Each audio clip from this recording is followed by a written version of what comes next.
Bonjour les amis, alors aujourd'hui je vais vous présenter quoi? Une Action Caméra Vision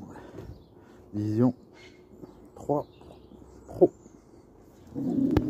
Donc, image 16 mégapixels, 4K, 30 images, machin, je sais pas quoi là, c'est ça je crois, je sais pas seconde, là, je sais pas pourquoi, suivant les vidéos. Photo en 16 millions de pixels, 12, 8, 5, 2. Alors compatible avec Android, Wi-Fi, lien ajustable, machin, micro SD, carte. Alors langage français, allemand, espagnol, anglais, italien et chinois. Batterie de 1050 ampères par 2. Elle est waterproof si on la met dans la caisse. Donc elle s'appelle la Dragon Touch. Voilà. Allez, je la déballe. Alors, un carton, on ouvre. On va jouer à la Perceval 38. Alors, ça je sais pas quoi ça sert. Une sangle. Une télécommande.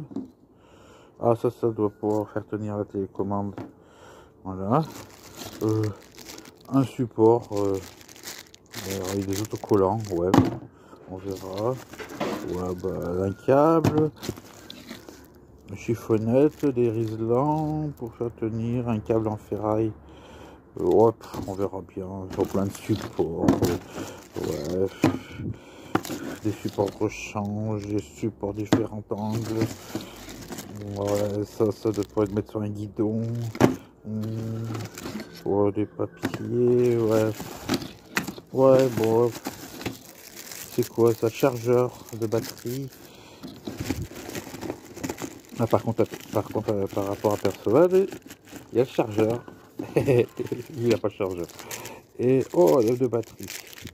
Impeccable. Voilà, puis une petite. Qu'est-ce que c'est ça là? Ah, c'est le capot du boîtier. Voilà, impeccable. Et puis là, la bête. Hop. Voilà, sur son carton. Donc, la Dragon Touch Vision 3 Pro. Donc, elle est dans son caisson. Il va falloir enlever toutes les protections qu'ils ont mis là, sinon ça fait dégueulasse, même là.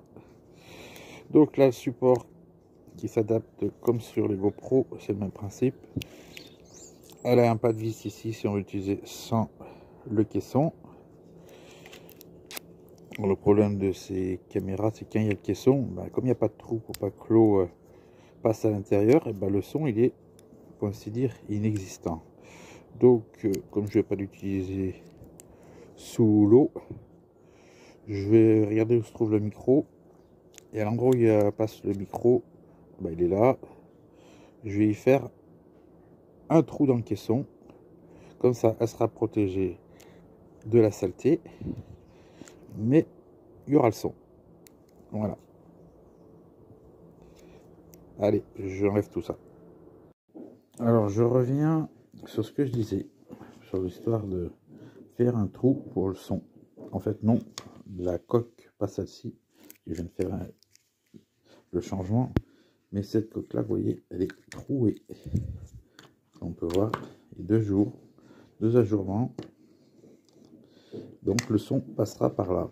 Donc je n'ai pas besoin de faire de trou, j'ai juste à intervertir les coques arrière. Donc les deux petites batteries, et puis comme le chargeur arrivera avec, et bien avant de la tester, on va les mettre en charge. Tac. Et tac. Hop et hop. Les voyants sont passés au rouge. Dès qu'ils reviendront au bleu, ce sera fini. On pourra l'utiliser. Alors j'ai un bracelet. Bouton rouge, c'est pour prendre des photos. Bouton gris, c'est pour prendre la vidéo. Alors je l'ai mis sur un trépied fabrication maison. Voilà.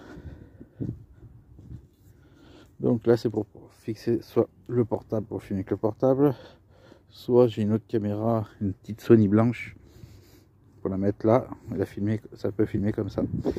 Voilà, donc là je l'allume, ça veut bien s'allumer. Voilà.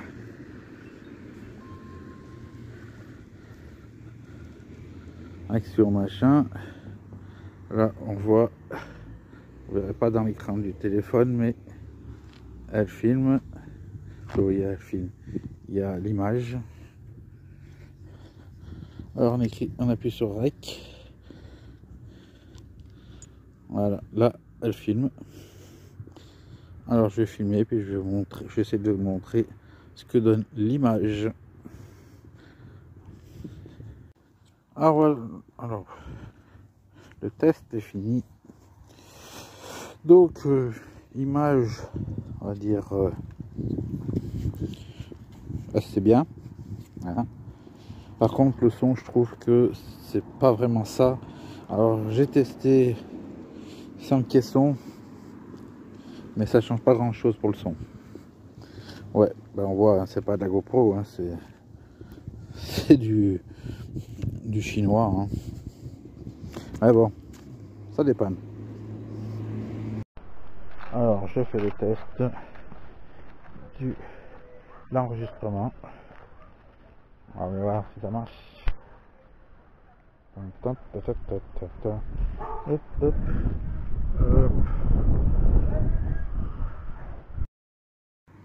Sur ce, je vous dis à plus. Ciao.